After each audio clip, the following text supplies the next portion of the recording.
As we all know, one of the problems with selling is that we tend to sell to ourselves, not to other people. The problem with that is we know our own motivations for buying, but we don't understand what the other person's motivations are. It doesn't matter whether you're selling products, services, visions, or just an idea. We need to look inside the other person's head and find out what the motivations are for them to buy what we're offering. We're going to take you through an exercise here called the 4C exercise. And the purpose of this is to get some idea of what the other people involved in the purchase or the decision are using to make their minds up. I've done this exercise myself in places ranging from a boardroom with a number of people watching as a full formal review inside my own office, right the way through to in the car park, in my car, just before I go and visit somebody. In both cases, it's equally effective. In both cases, I go through the same sequence. So I'll hand over now to Eve Luca, who'll take us through the exercise. Notice that we have 2 chairs set up here facing each other. This will be first position, this is second position, third position will be standing off in front of the 2 chairs, and fourth position will be back here. Trevor, are you ready to do first position? I am, thank you very much. Okay, have a seat, get yourself comfortable. Is there a particular business issue that you're having difficulty with? That you'd like some resolution? Yes, I'm a general manager of a software house, and I've got a little bit of a problem with the head of customer services. I've asked him to look at reducing his costs a lot because times are tough at the moment, and I've asked him to see whether or not we can use a voice response unit at night, close down the call centre after about 6, 6:30, something like that, and let people talk about their problems, and then we can get back to them in the morning. There's a bit of a problem because he just doesn't get what I'm trying to tell him to do. Okay, so that sounds like something you need some insight on. Yes, it would help me enormously. Okay, well, you look pretty relaxed. I am. Think about the last interaction you had with your customer services manager. It was last Thursday, I think. Last Thursday, nice sunny day. It was. Okay, in an office, imagine the room you were in. Yep, yep. I'm there. Remember how you were feeling as you were having your interaction, your discussion. Frustrated. What did you see? What did you see across from you as you were talking to the customer services manager? What did you hear? What did you feel? And what were you thinking about it? Take all that in. Okay. Replay that completely and fully. Yep. No, I'm there. I can see me talking to him. I'm there. Okay. All right. Good. Okay. Stand up. Stand up. Spell Ottawa backwards, please. ATTOWA. Okay. What I did just there was a break state. And what's important about that is to take the person out of that maybe anxious sort of state they were in so they can start to think about things from a more positive perspective. So Trevor, did you get any insights or learnings from Yeah, it was that amazing. piece of the exercise? Very interesting. Now you've asked me to really think about it. I'm pretty much driven by finance. That's my background, and that's really all I was talking about in that meeting. Okay. And all the meetings that we've had. So that's been quite useful. Okay, awesome. Are you ready to move into second position? I am. Second position is this chair. Okay. In second position, that's good, relax. In second position, the idea is to take on the persona of the person with whom you're having the issue. Oh, well, he's not very All relaxed. right. He's a bit of a kind of. That's right. Sit like he sits, tilt your head. yes. Does he sit up straight? Does he clench his teeth? What does he do with his hands? The idea here is to take him on so that you can see things from his perspective. I think I can see how he's thinking now. And the important thing is now you want to be thinking from his perspective. So as the customer service manager, you say, I as a customer service manager, Okay. That's what I see, what I hear, what I feel, with all my business pressures on me, this is where I'm coming from. That's wherein lies the power of the second position. Blimey. Yep. It's a bit different, isn't it? I know the guy pretty well. I can see when I'm him, life's a little bit different. Okay. And now you're him dealing with the you in first position. I can see myself over there, yeah. Good. Okay, up. Can Not you, all over again. can you spell cart backwards?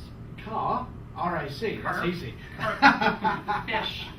Okay, again a break state because we want Trevor to be in Did you get any insights or understandings or learnings?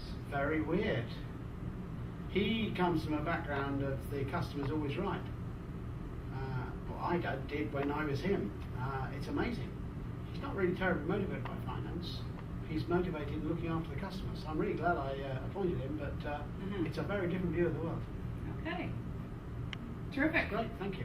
Third Are we position. finished? Oh, there's We're more. not There's third position. I invite you to stand up and stand right here. Okay. Now, third position is right in front of the two chairs. You're a neutral, impartial observer. Okay. And imagine that this is your customer services manager, and over here is Trevor.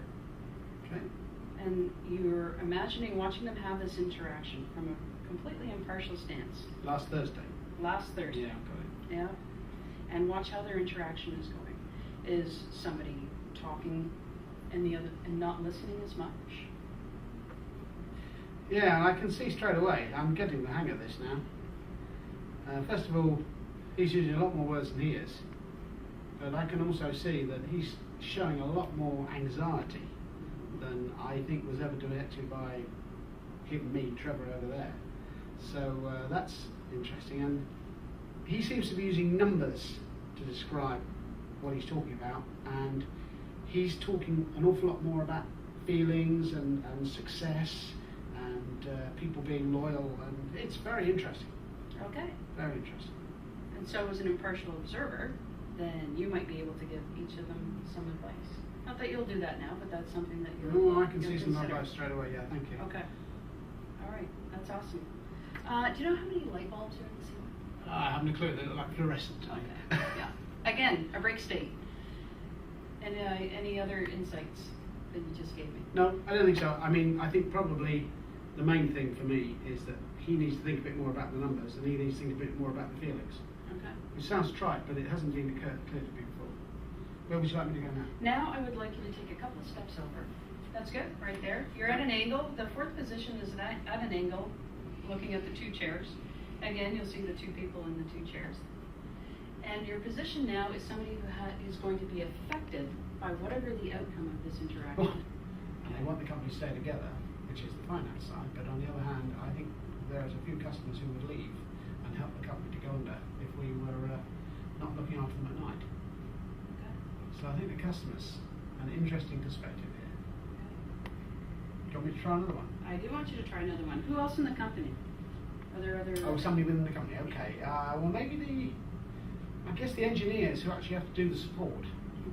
Okay. Thinking about it, an engineer is probably, because I was an engineer a long time ago, an engineer would be more likely to do a good job of support when the problem was hot than being called up by I think the computers phone them up the next morning and tell them about the problem.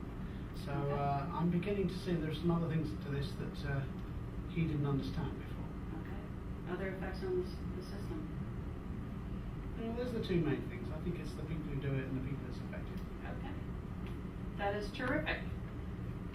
Now, what we just did was go through the four positions, and Shall I go back? I'd like you to come back into first position.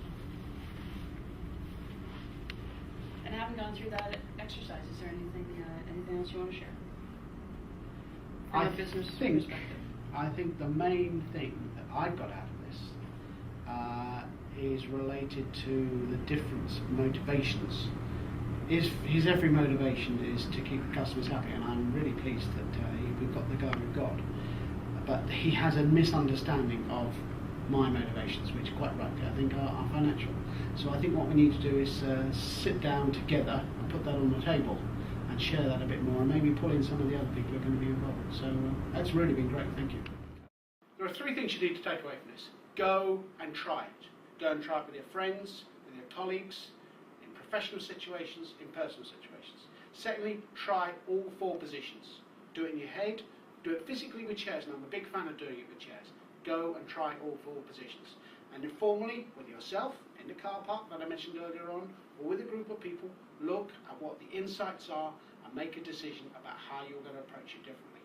If you do that, you will find that this is a much better way of approaching the sale than the traditional way.